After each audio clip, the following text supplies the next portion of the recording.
Something about Halloween fascinates so many of us. Maybe it's the anticipation of being scared or the allure of pretending to be someone else for a night, or maybe it's simply the celebration. But behind the masks and the costume parties, you feel this underlying threat. It's like a steady, quiet pulse. You try to keep at the back of your mind, but eventually it rises to the surface, and suddenly the shadows come alive and danger feels imminent. Perhaps that pulse is a reminder that the real monsters walk amongst us every day and that they aren't wearing costumes.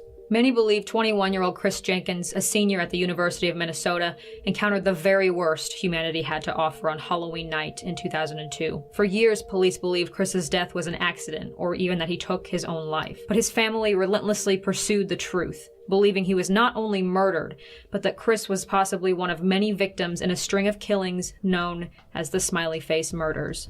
Please join me in welcoming my friend, collaborator, and fellow horror YouTuber Rob Dyke as we present this tragically unsolved murder to you. Today on Dark Matters, the mysterious death of Chris Jenkins.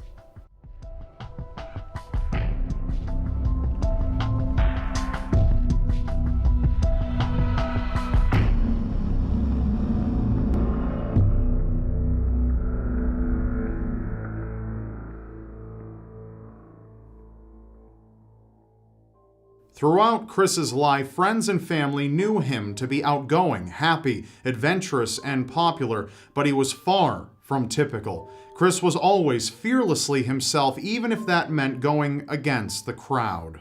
While attending the University of Minnesota for his business degree, he maintained a near-perfect grade point average, all while captaining the school's lacrosse team as the goalie. In fall of 2002, Chris was close to graduation, and by the time October came around, he already had several job interviews lined up and was looking forward to his future endeavors. With so much on his plate, Halloween night was the perfect opportunity for Chris to take a break from the pressures of school. So, dressed in a Native American costume, he set out with a group of his friends for a night of celebration and drinking.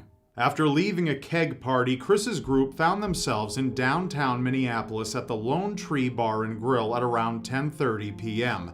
At some point during the night, Chris spilled his drink on his pants, and a little after midnight, an off-duty police officer working security at the bar noticed the spill. Thinking Chris had urinated himself, the officer threw Chris out of the bar, telling the bouncer at the door that the white guy dressed as an Indian was not allowed back inside.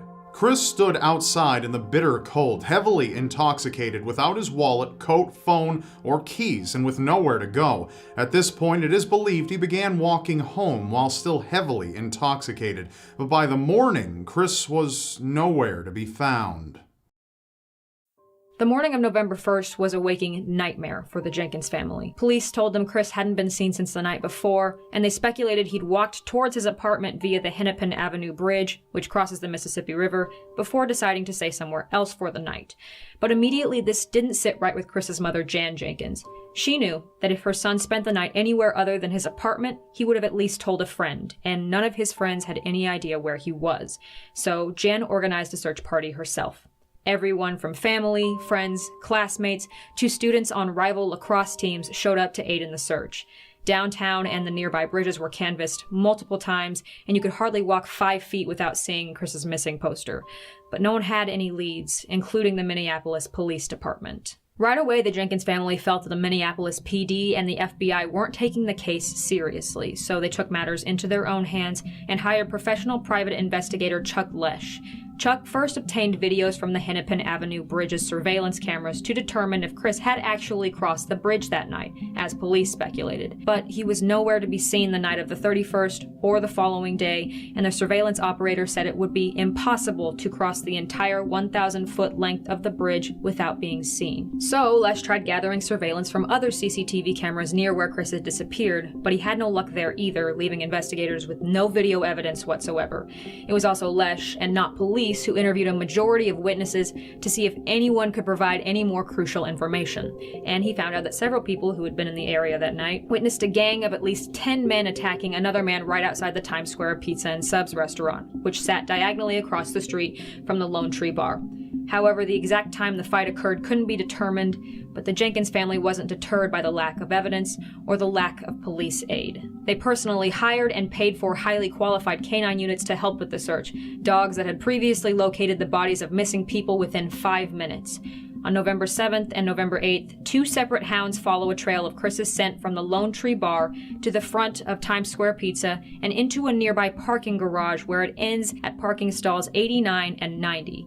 There, authorities find bits of red string and feather, which possibly came from Chris's costume, along with blood residue, but that evidence was discarded by police before it could be tested. Keep in mind, Chris had no reason to be in the parking garage that night. The friend who'd driven him downtown parked on the side of the road just outside the Lone Tree, nowhere near the garage.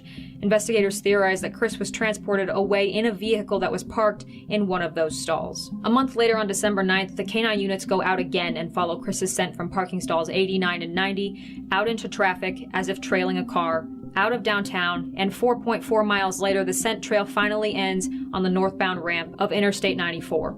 This furthered the theory that Chris was transported elsewhere that night by car.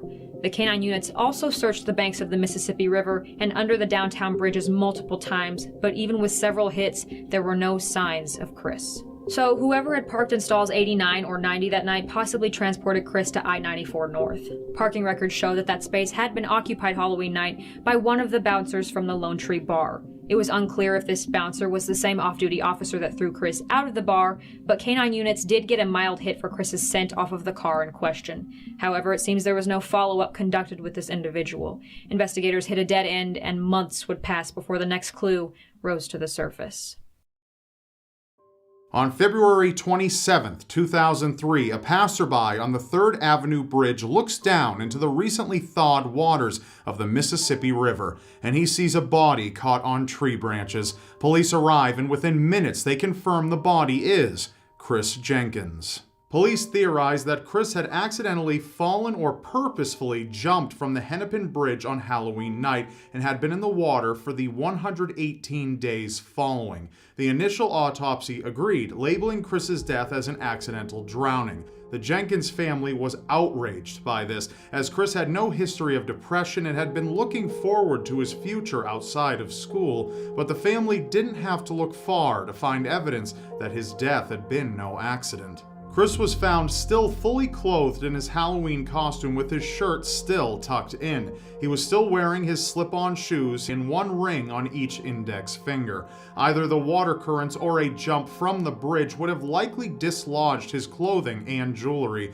Chris also had none of the injuries expected with a fall off of a bridge. He had no bruises or broken bones, but according to friends and family, Chris's legs were normally covered with bruises, the result of playing lacrosse. His last practice took place 2 days before he disappeared, so if he'd been in the water since the night he went missing, he would have still had the bruises. This told the family he'd been alive after going missing, at least long enough for the bruises to heal. Chris's body was also found with clumps of long blonde hair clenched in his fist. At first, investigators thought it was Chris's own hair, but the DNA comparison was done incorrectly, and it could not be conclusively said that the hair belonged to Chris. However, it did not match the hair on his head, and appeared to have been placed in his hands post-mortem. The autopsy also revealed that Chris's blood alcohol level would have been approximately 0.06 at the time of his death.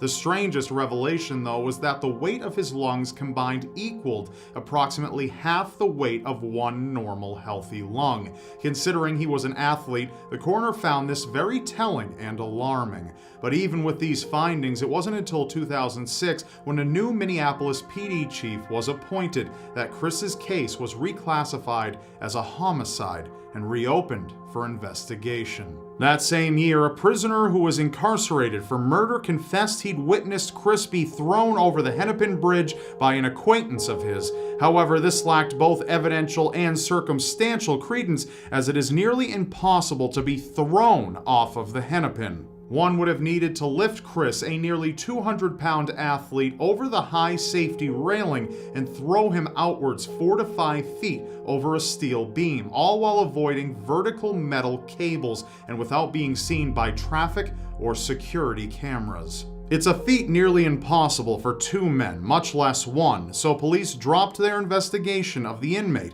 in 2007. We already know that Chris's death was not an accident, and that police's theory of an accidental drowning was an erroneous conclusion. But the waters of the Mississippi also tell us that A, Chris did not die the night of his disappearance, B, that he was not in the water the entire time he was missing, and C, that the death Chris suffered was cruel and calculated. Here's what the experts were able to tell us about Chris's death. Hydrologists at the University of Minnesota who profile every aspect of the Mississippi River concluded Chris's body had entered the water a mile away from where he'd been found, far out of the downtown area and away from the Hennepin and 3rd Avenue bridges. Renowned forensic pathologist Dr. Michael Baden said that Chris's body position was not consistent with drowning victims, who are nearly always found face down, arms out at their sides, head tucked down towards their chin, and normally their clothing is disheveled and shoes are missing. Chris was floating face up, on his back, all his jewelry, shoes, and clothing intact and undisturbed, his head tilted to the right.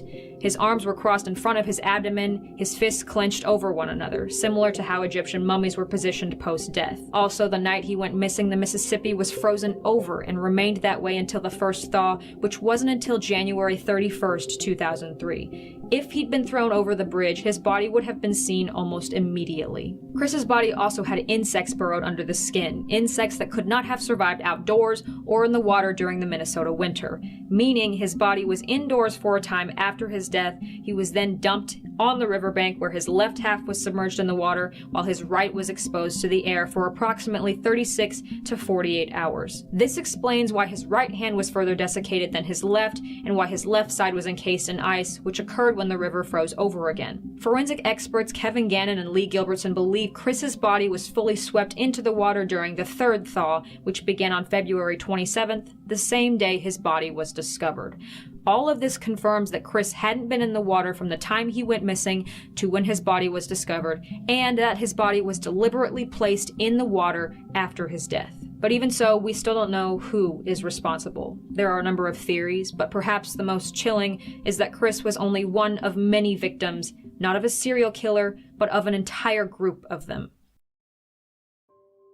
Since the 1990s, there's been a string of suspiciously similar deaths amongst college-aged men. Most of the victims have been popular, athletic, and intelligent, and nearly all of them disappeared after a night of drinking and partying, before turning up dead in a body of water. And all of them were ruled accidental drownings, except for two, Chris Jenkins and Patrick McNeil, whose case was eerily similar to Chris's. Patrick, a former student at Fordham University in New York, disappeared one night in 1997 after leaving a bar. Months later, he washed up dead in the East River. He too was found face up, had insects burrowed under his skin, and was only in the water for a day when he was discovered.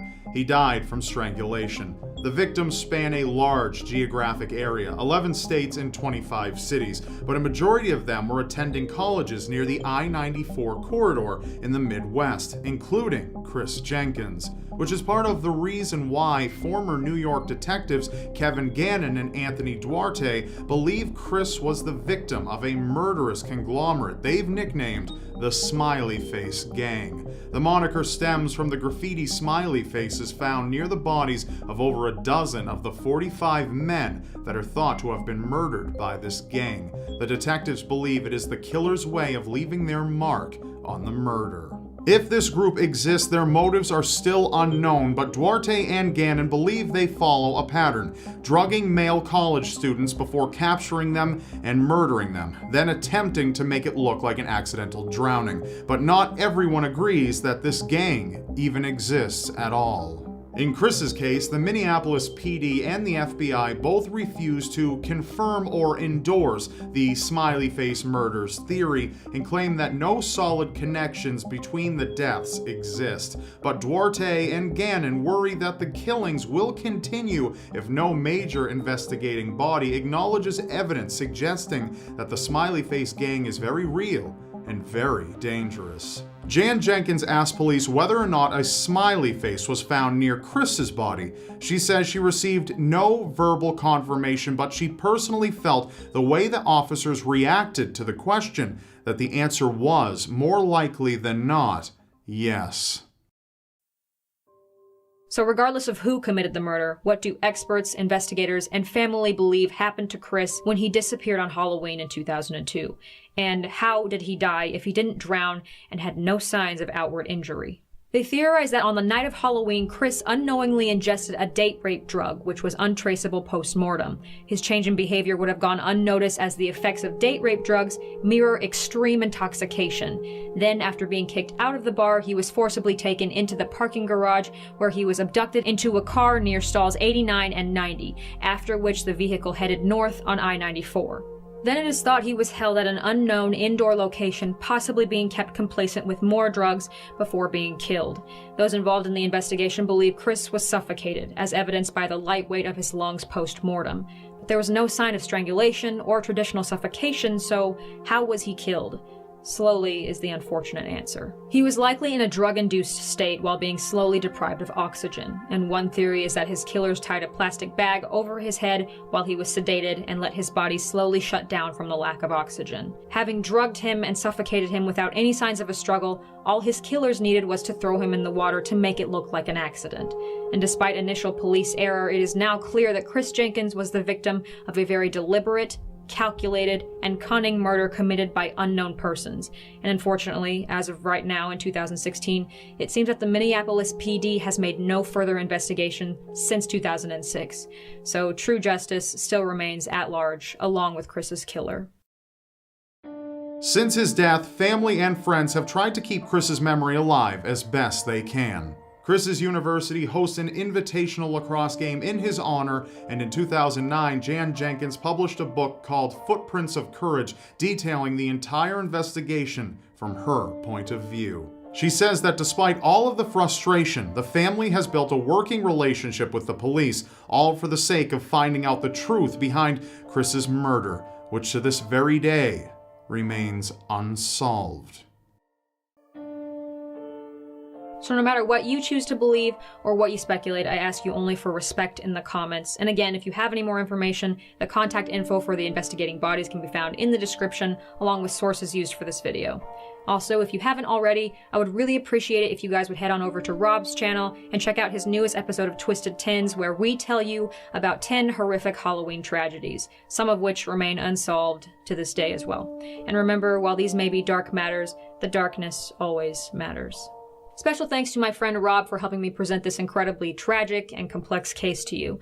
Be sure to click on the top video over there or follow the link in the description, which will take you to the second half of this collaboration on his channel, where we talk about 10 horrific Halloween tragedies. And of course, if you want to see more videos or have a request for a case you want me to cover, hit that subscribe button and leave a comment telling me what you'd like to see. However, if you're looking for something on the lighter side, you can check out Rob Dyke's new revamped podcast, which I co-host on. The Bitter Pill podcast, which just launched its first episode, so be sure to go out there and check that out as well. Link for that one is in the description. Thank you guys for watching to the end of the video. I will see you in the next one. Stay safe, friends, and have a good night.